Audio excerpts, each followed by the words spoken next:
من الشيطان الرجيم. بسم الله الرحمن الرحيم. مثل الذين ينفقون أموالهم في سبيل الله كمثل حبة أنبتت 7 سنابل في كل سنبلة 100 حبة والله يضاعف لمن يشاء والله واسع عليم. الذين ينفقون أموالهم في سبيل الله ثم لا يتبعون ما أنفقوا منا ولا أذى لهم أجرهم عند ربهم ولا خوف عليهم ولا هم يحزنون.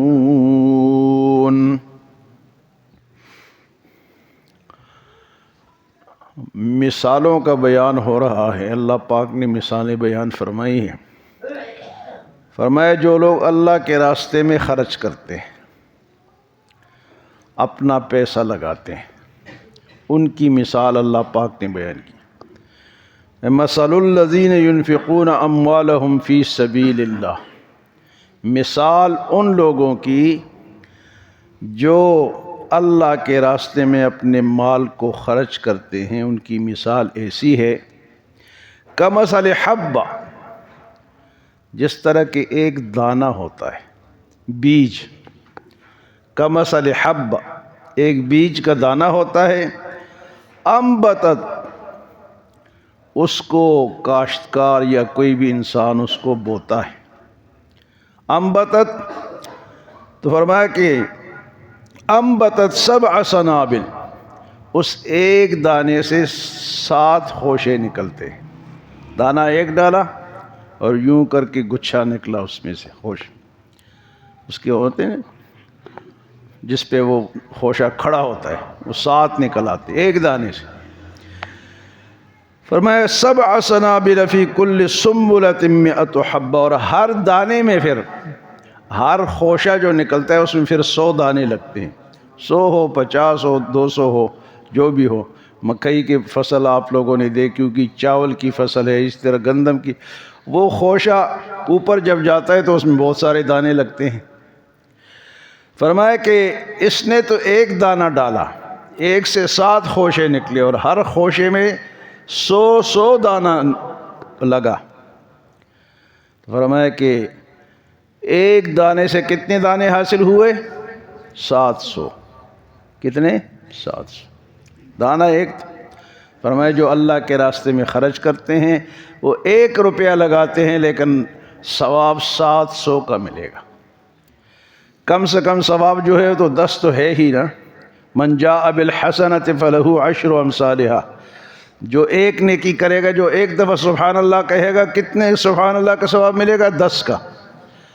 اگر 1 روپے خرچ کرے گا تو 10 کا تو ثواب ملے گا ہی، لیکن جو اخلاص کے ساتھ خرچ کرتا ہے، اللہ کی رضا کے لیے خرچ کرتا ہے، تو پھر 1 کے بدلے میں کتنا ملے گا؟ 700 ملے گا. یہ اللہ کی شان ہے. تو فرمائے فی سبیل اللہ، اللہ کے راستے میں جو خرچ کرے گا. اللہ کے راستے بے شمار ہیں.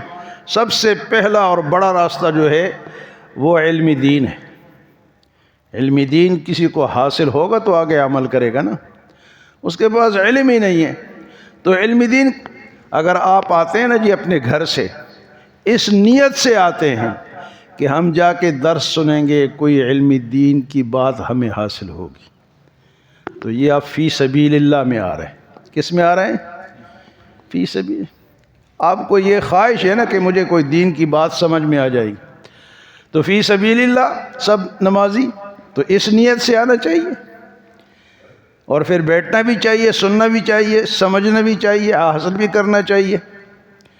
تو فی سبیل اللہ یہ اللہ کا راستہ ہے. مسجد تک تبلیغ میں نکلنا اللہ کا راستہ ہے. جہاد کے لیے نکلنا اللہ کا راستہ ہے. علم دین حاصل کرنے کے لیے نکلنا اللہ کے راستے ہیں. تو اس نیت سے اگر ہم آئیں گے تو ہم اللہ کے راستے میں ہوں گے. 1 قدم رکھیں گے تو 700 قدموں کا ثواب ملے گا. ایک دفعہ سبحان اللہ کہیں گے تو 700 دفعہ سبحان اللہ کا. یہ اللہ تعالیٰ کے جو خزانے ہیں وہ بے شمار ہیں. تو فرمایا مثل الذین، مثال ان لوگوں کی جو اللہ کے راستے میں خرچ کرتے ایسی ہے جس طرح زمیندار ایک دانہ ڈالتا ہے اور اس سے 7 خوشے نکلتے ہیں اور ہر خوشے میں 100 دانہ لگتا ہے. تو فرمایا ایک کے بدلے میں کتنا ملے گا؟ 700 ملے گا. اور اللہ پاک آگے اسی آیت میں فرماتے واللہ یضاعف لمن یشاء، اللہ جسے چاہتا ہے اس سے بھی بڑھ کر دیتا ہے. 700 سے بھی زیادہ دیتا ہے. کیوں؟ واللہ واسع علیم، اس کے خزانے وسیع ہیں اور وہ علم رکھتا ہے کہ کون کس نیت سے خرچ کر رہا ہے. علم بھی ہے اس کو، اور وہ اگر دے تو اس کے خزانوں میں کوئی کمی. لیکن 3 باتیں ہمیشہ یاد رکھیں. نیکی کے لیے 3 باتیں میں نے پہلے بھی آپ کو بتائی، پھر اس کو یاد کریں، پکا یاد کریں. وہ 3 باتیں کیا ہے کہ جب بھی آپ نیکی کریں گے، پہلی بات اس کے لیے ایمان شرط ہے. کافر کو ثواب، مسلمان ہونا شرط ہے. یہ جو کہتے ہیں غریب مسلمان جو بھی ہے، لیکن ہمارے پاس ایک راستہ تو ہے. اب یہ کافر کتنا خرچ کرتے ہیں لیکن ان ثواب نہیں ملے کیونکہ ایمان نہیں. اسپتالیں بناتے ہیں، راستے بناتے ہیں، سڑکیں بناتے ہیں، ڈالڈے تقسیم کرتے ہیں. کوئی کیا کرتا ہے، NGOs مختلف بنائی ہوئی ہے اور وہ دڑا دڑ خرچ کر رہی ہے. اور بعض تو مسلمانوں کو گمراہ کرنے کے لیے بھی NGOs انہوں نے بنائی، خاص کر کے عورتوں کی جو NGOs ہیں نا، اس میں وہ فحاشی پھیلاتے ہیں. اور جو بھی کرتے ہیں نیکی کی قبولیت کے لیے ایمان شرط ہے. اگر ایمان نہیں تو نیکی قبول نہیں. دوسری شرط قبولیت کے لیے کہ دکھلاوا نہ ہو، اخلاص ہو کہ صرف میں یہ کام کس کے لیے کر رہا ہوں؟ اللہ کے لیے. اللہ کے لیے. یہ اس کو اخلاص کہتے ہیں. خلوص کے ساتھ یہ بندہ کام کر رہا ہے، خلوص کے ساتھ نماز پڑھ رہا ہے، خلوص کے ساتھ خرچ کر رہا ہے، خلوص کے ساتھ یہ سبحان اللہ کہہ رہا ہے. کسی کو دکھلاوا مقصد نہیں ہے. تو پہلی شرط ایمان. دوسری شرط بولیں جی، اور یاد کرو، یہ آپ کو یہ باتیں یاد آئیں گی. ہاں جی.